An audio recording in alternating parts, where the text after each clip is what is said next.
Welcome to the Slop Temple. We pray this video helps. In this video, I will show you how to make easy chicken congee. First, rinse 1 cup of jasmine rice until the water is clear. This removes excess starch. Next, marinate your chicken pieces with 1 tablespoon of soy sauce and a pinch of white pepper for flavor. Finally, have 2 quarts of chicken broth ready and slice 1 inch of fresh ginger. These simple steps are crucial for a delicious and comforting bowl of congee. Now let's get cooking. Combine your rinsed rice, chicken broth, and sliced ginger in a large pot. Bring this mixture to a rolling boil over medium-high heat. Once boiling, reduce the heat to a gentle simmer, cover partially, and let it cook for 45 to 60 minutes.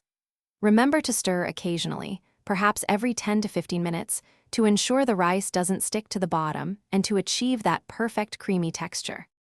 With your congee base almost ready, it's time to add the star ingredient. During the last 15 minutes of cooking, gently add your marinated chicken pieces to the simmering congee. Continue to cook until the chicken is tender and completely cooked through, absorbing all those wonderful flavors.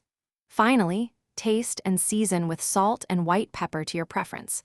A little adjustment here makes all the difference for a perfectly balanced dish. Your delicious homemade chicken congee is now ready to enjoy. Ladle it into bowls and garnish with fresh chopped green onions, a drizzle of fragrant sesame oil, and some crispy fried shallots for extra texture and flavor. Serve it warm for the ultimate comforting and satisfying meal. Before you go, remember to check the description below for a link to the Echo Dot smart speaker and other great deals. It's a fantastic way to enhance your home experience, and you might find something else you love. Thanks for watching. Consider subscribing if we helped you.